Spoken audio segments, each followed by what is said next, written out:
সিলেট নগরীর বিভিন্ন এলাকায় দীর্ঘদিন ধরে সিলেট সিটি কর্পোরেশনের অধীনে থাকা ছড়া ও খালগুলো নিয়মিত খনন ও উদ্ধার কাজ না হওয়ায় স্থানীয় জনগণ বিভিন্ন সমস্যার মুখোমুখি হচ্ছেন, যার ফলে হালকা বৃষ্টিতেই সৃষ্টি হচ্ছে জলাবদ্ধতা। দুর্ভোগে পড়েছেন নগরবাসী। বিশেষ করে জলাবদ্ধতার কারণে বর্ষাকালে সমস্যা বৃদ্ধি পাচ্ছে এবং জনদুর্ভোগ তীব্র আকার ধারণ করছে। অন্যদিকে প্রভাবশালী ব্যক্তিদের দখলে চলে যাচ্ছে একের পর এক খাল ও ছড়া।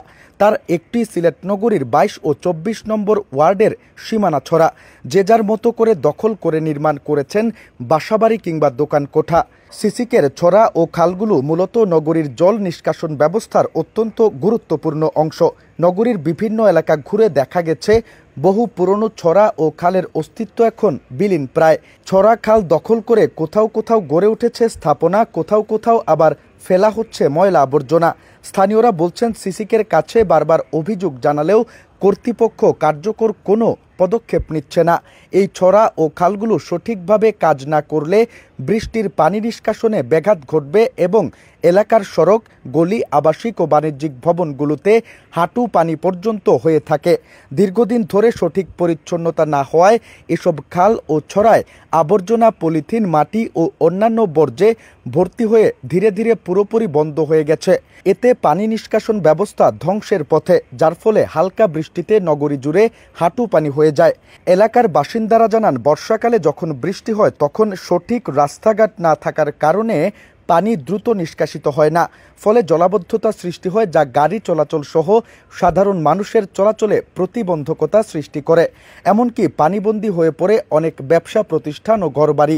জলাবদ্ধতা আর দীর্ঘ সময় পানিতে থাকার কারণে বিভিন্ন রোগব্যাধিও ছড়িয়ে পড়ছে বলে উদ্বেগ প্রকাশ করেন স্থানীয়রা। প্রবাসী মোহাম্মদ আলামিন সোহাগ ও বাদশা ফাহাদ বলেন, প্রভাবশালীরা অবৈধভাবে ছড়া ও খাল দখল করে সেখানে নির্মাণ কাজ চালাচ্ছে, যার ফলে জলাবদ্ধতা, জলাভূমির সংকোচ এবং পরিবেশগত বিপর্যয় দেখা দিচ্ছে।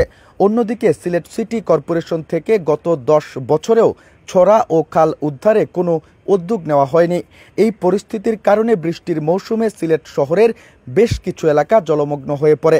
বিশেষ করে নিম্নাঞ্চলীয় এলাকার বাসিন্দারা এই দুর্ভোগে সবচেয়ে বেশি ভুক্তভোগী। সিলেটের কিছু অঞ্চলে যখন বৃষ্টি হয় তখন রাস্তাঘাট ও ঘরবাড়ি পানিতে তলিয়ে যায়। ভুক্তভোগী এলাকাবাসীর অভিযোগ, ছড়া ও খালগুলোতে জমে থাকা আবর্জনা ও ময়লা পরিষ্কার করার জন্য তারা বারবার সিসি কর্তৃপক্ষের দ্বারস্থ হয়েছেন, কিন্তু কার্যকর উদ্যোগ না নেওয়ায় তাদের দুর্ভোগ অব্যাহত রয়েছে।